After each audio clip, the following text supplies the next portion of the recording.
Hello, welcome to Bob's Dungeon. My name's Bob, I'll be your host. Like I've said in previous videos, Dungeons & Dragons is not the only fantasy-based role-playing game out there. It was the first, it's definitely the most famous, but it's not the only one. And that's what we're going to talk about in this video, another fantasy-based role-playing game. We're going to talk about Palladium Fantasy Role-Playing 2nd Edition. This book has 336 pages and a copyright of 1996. This is the 4th publishing of this book, which means it came out in 2000. This book was published by Palladium Games, and all of the artwork in this book is in black and white. So let's go ahead and look at that artwork. This is the first picture we see when we open the book. All of the artwork in this book is in black and white. There are a few full-page pictures in this book, but most are small little pictures. All of the artwork in this book goes a long way to setting a good tone for this book. To play this game, what you're going to need is a copy of this core rule book and a full set of dice. Full set of dice containing a 20-sided die, 12-sided die, preferably 2 10-sided dice for rolling both percentiles and tens, an 8-sided die, a 6-sided die, and a 4-sided die. The first thing you'll do when you play this game is, of course, you'll decide who's the game master and who's the players, and the players must make up characters. Character generation is standard in all Palladium books, and they can cross over. We'll talk more about that a little later. But character creation is also one of the reasons a lot of people don't like Palladium. It's because it takes so long to make a character. The character creation process is pretty easy in this game. It's just when you're figuring up your skills and stuff, it gets time consuming. A lot of people don't like that, but it's pretty good. The first thing you'll do is you'll generate your attributes. The attributes in this game are intelligence quotient, your mental endurance, mental affinity, physical strength, physical prowess, physical endurance, physical beauty, and speed. And the way you generate your attributes in this game is you roll 4 6-sided dice. You add the 3 highest dice together and discard the 4th. However, if your total is 16 or better, you get to add the 4th die. And it gives you a really good attribute. The thing that bears noting in this game in particular, the races in this game, some of them require different dice to be rolled for your attributes. Some will require only 1 or 2 dice to be rolled, and in that case, you roll an extra die, and if the roll is a certain number, you get to add the extra die to it. And they don't do that in the other games. This game is a little special. After you figure out your attributes, you'll figure out your hit points. And the hit points, all you do is you add your physical endurance plus a d6 roll, and then each time you gain a level, you gain 1d6. You don't get a different die to roll per class. Everybody rolls a d6 per level for hit points.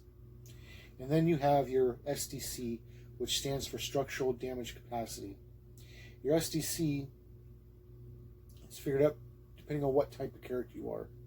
If you're a man-at-arms type character, then you'll roll a 3d6 for your starting base SDC.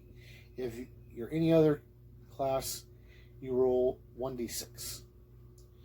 And there are skills you can take, physical skills, that will augment your SDC, and a few other things. Some of the classes that you'll pick in this game the classes are referred to as OCCs, Occupational Character Class. But a few of those classes will augment your starting SDC. And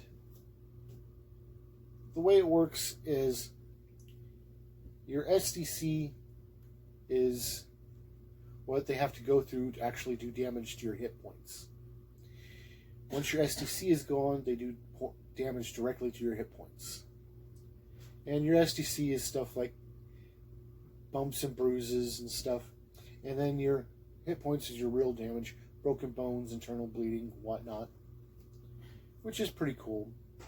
Your SDC after character creation never changes, but you'll gain more hit points as you gain levels. Then you'll figure out whether your character is psionic or not.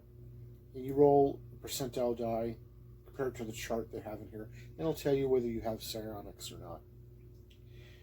After that, you'll pick an alignment.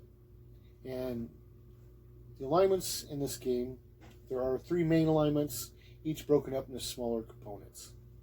You have your good alignments, which are principled and scrupulous. You have your selfish alignments, which are unprincipled and anarchist. Then you have your evil alignments, which is miscreant, aberrant, and diabolic. And each of these alignments give you a list of things that your character would and would not do, which is pretty cool. After that, you'll pick a class. There are lots of classes in this game, which is pretty cool. There are the druid, the monk, the priest of the light, the priest of the darkness, the assassin, the knight, the longbowman, the mercenary warrior, the paladin, the ranger, the soldier, the thief, the merchant, the noble, the scholar, the squire, the vagabond, the peasant, the farmer, the diabolist, the summoner, the warlock, the witch, the wizard, the mind mage, the psi healer, the psi mystic, and the psionic shaman. Lots of alignments, right? Lots of classes. After your class, you'll want to pick a race. And once again, there are lots of races in this book that you can choose from. There are humans, elves, dwarves, gnomes, giants, goblins, hobgoblins, kobolds, orcs, ogres, troglodytes, trolls, wolfen, coyotes, and changelings. And that's just from the core book. So that's pretty cool. And with your classes, you'll figure out your skills and stuff. Each class gets its own skills and abilities. And your skills, the way they work in this game, is you'll get a base percentage at character creation. And then every time you gain a level, you get to add so many percent to it. Skills can go all the way up to 98%, because there's always a room for error, according to the book. And when you perform a skill, you roll percentile die, and you got to score equal to or lower than your percentage in order to be successful at the skill. If you roll over your skill percentage, you fail. Combat, this game, uses your standard array of dice. You roll a 20-sided die to see if you hit. If you roll a 1, 2, 3, or 4 on the 20-sided die, you miss. If you roll a 5 or better, you hit. And you do damage to the target's SDC and then eventually their hit points. You can wear armor in this game, and what the armor does is a 5 still hits. 5 or better still hits. But it does damage to the armor. The armor has its own AC, and you must score above the armor's AC in order to do damage to the character wearing the armor. Once all of the armor's SDC is gone, it's useless, and then they just need to roll a 5 or better to hit you, which is kind of cool, I think. This game has its own rules for magic, and every character has what's referred to as potential psychic energy, or PPE. And the PPE is pretty much useless for everybody but magic users.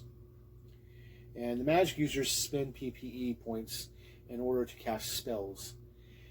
The higher level spells require more PPE, and they even give notes and stuff on how to gain more PPE to cast those spells that you don't have enough for, which is pretty cool. This game also has what's called inner strength points, or ISP, which are used for your psychic characters. And there's rules explaining how you spend your ISP to buy powers and stuff. And that's pretty cool. There's a section in here on weapons and armor and other equipment. There's a section in here on magic items. And it covers briefly the land that this game is based in. Gives it a little bit of a history. Doesn't really talk much about the gods. The gods are all listed in another book, which is alright. I guess you get to make up your own if you're going to play without that book. And then it finishes up with a chapter on different demons and devils that you can encounter and fight. And that's pretty much it in this core book. And it brings me to 3 questions. Would I play a character in this game? Absolutely. I like Palladium. A lot of people don't, but I do. Would I run this game? Yes, I would. Palladium can be pretty fun if you have a game master that knows what they're doing. And would I recommend this game? I would definitely recommend giving this game a try. It will provide you with something different for a change. A fantasy setting that isn't just Dungeons and Dragons. And you can try some more stuff out in this game. And this game is fully compatible with all the other Palladium games. They all use the same system, same character generation. And so you could easily throw in some sci-fi elements from some of their other games in this book. Or something I've always wanted to try. Have my players make up characters for this game, but plop them down into the Rift setting, which I think would be neat. But anyway, thank you for joining me at this look at the Palladium Fantasy Role-Playing Game, 2nd edition. Hopefully you'll join me next time, where we'll talk about something else. Bye.